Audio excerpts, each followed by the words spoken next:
Hello, I am Ariane. This is Book Zealots. Red, White and June. I am here for it.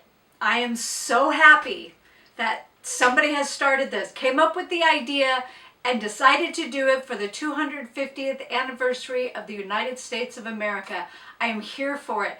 I already had books. You can't see them, they're off camera, but I already had books from my own shelves pulled to read. But no, I had to go to the library. Yes, I did. And shockingly, because you know I'm normally not this type of a reader, I got children's books. So I'm going to start with this one, Paul Revere's Midnight Ride. This was written by Stephen Krinsky and illustrated by Greg Harlan. It was okay. I've already read it. Yes, of course I did, because it's a children's book. You can read it in a minute. Okay, not a minute. You know what I mean. But very quickly.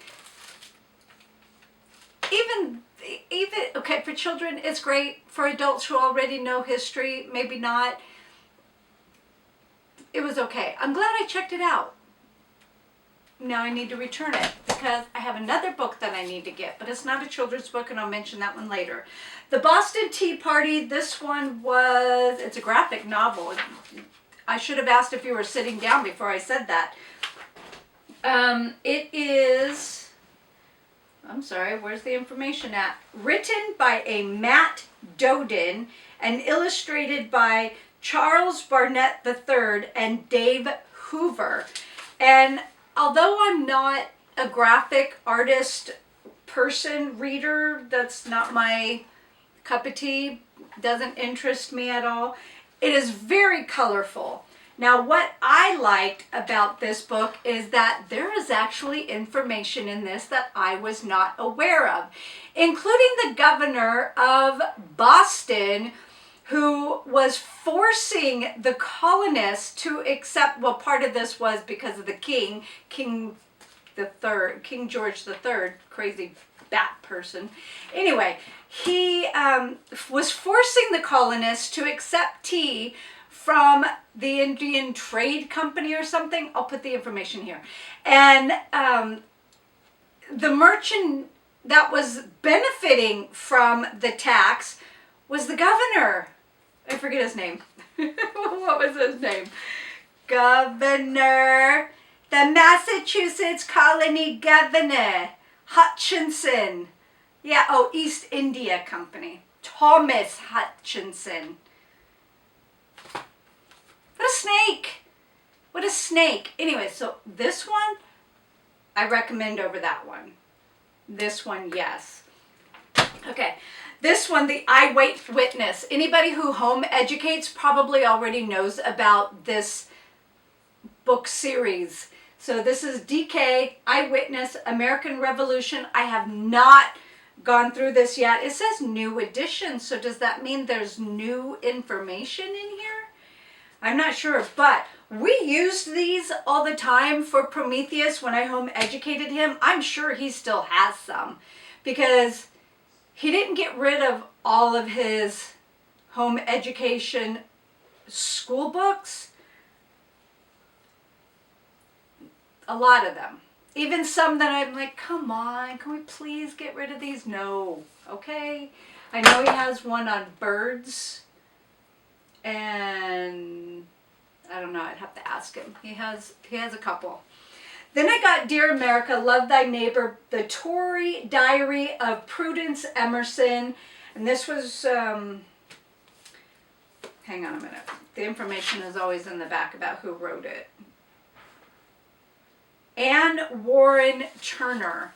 And so this is from the perspective of the supporters of the king, the loyalists, and what this little girl is experiencing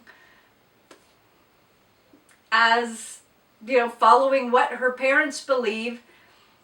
And yet I think her brother, I think his name is Warren, might not be feeling the same way. But it's interesting because she says she noticed that in her school, the girls are separated from the boys go to school in another area, and the Tories and the the Patriots have separated, and so they sit on either side of the aisle basically in their classroom. The boys have done the same thing, but then she noticed at church they did it. So far so good. I'm reading that at night and not getting very much read. It should take like an hour to read it, but I'm reading at night and getting, I don't know, 2 pages read, and then I'm falling asleep. Oh, like that.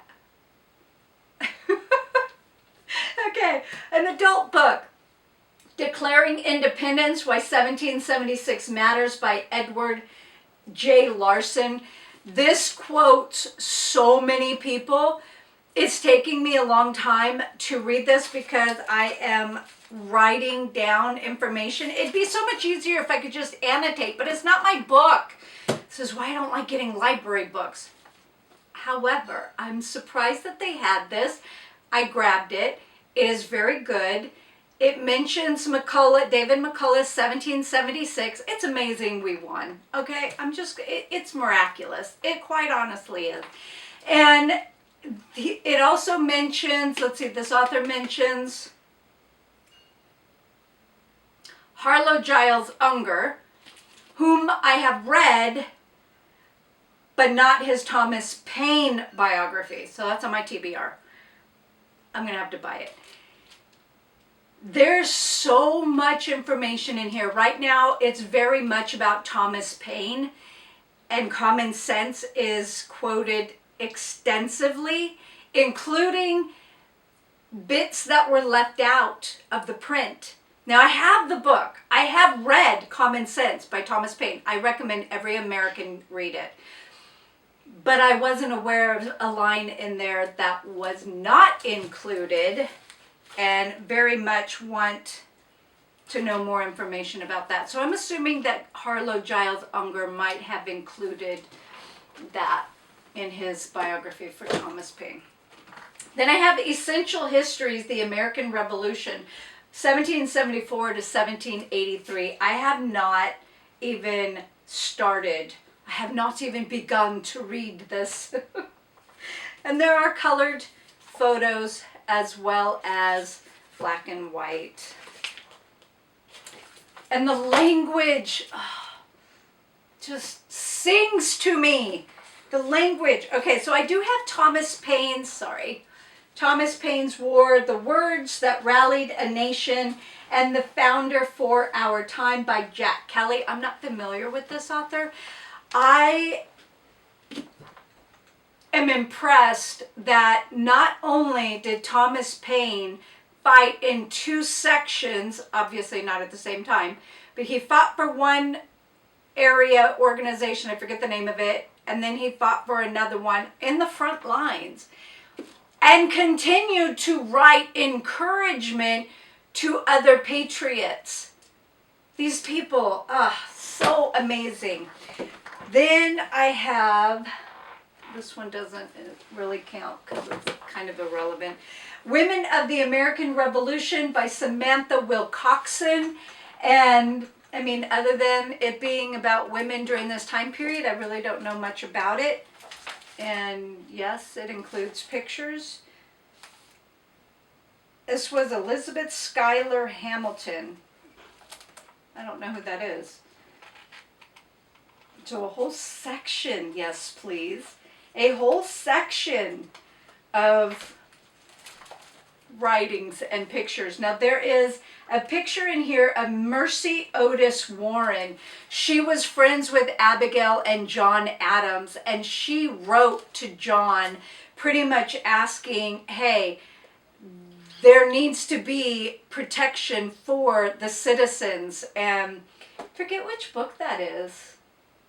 I think it was written by a Mike Lee, but I don't remember. Well, if I can find it, I'll put a picture here. But I also have a book on hold that I need to get from the library, and it's called Independent Dames by Lori Halsey Anderson, I believe. I calculated how many pages a day I'm going to need to read. I'm going to have to be really diligent. And today is day 3 and I'm already behind. I'm going to do my best. I'm going to do my best to see how many books I can finish and learn, because yes, please, even that children's book. I'm sorry, let me grab it. Because yes, I was so impressed. So one of the things that I also have, our governor demands that we pay this unjust tax. He only seeks to line his own pockets with our money. We won't give in. And then I have, and this is on page 25. Oh, that's another thing that I didn't like. I'm sorry. My chair is not cooperating. Another thing that I didn't like about this book is that there are no page numbers. I think it's 32 pages, but I had to look it up. Anyways, so this one on page 25 says, Great Britain passed a new set of harsh laws meant to close the port of Boston. The colonists called them the Intolerable Acts. With the port closed, goods could not be shipped in or out of the city. The acts also said only the governor of Massachusetts could call town meetings. The right to gather. I forget what it's called, but yeah, that's my pile. A little crazy, I know. But if you have not heard of Red, White, and June, read about the Revolutionary War. I will put information down below, or the Revolutionary time period, if you don't want to read about the war, because, you know, there's a lot of information to read. And I will put everybody's information. I think I can find everybody who's hosting. They also have prompts, which I'm just kind of loosey-goosey participating in. And I will also leave the hashtag. So if you want to participate, you can put that under your video so that it comes up when people research for it. And anyway, so if any of these sounded amazing or interesting, please leave a comment down below. I know I'm a little crazy over this, and Tahlia Nerds Out said, oh, this sounds right up your alley. Yes, it is. It truly is. So anyways, I'll talk to you guys in the comment section. Thank you for dropping in. Please leave, like, even if you don't want to say anything, leave an emoji, you know, just something. Let me know you're alive. Anyways, love you guys. Talk to you later. Bye.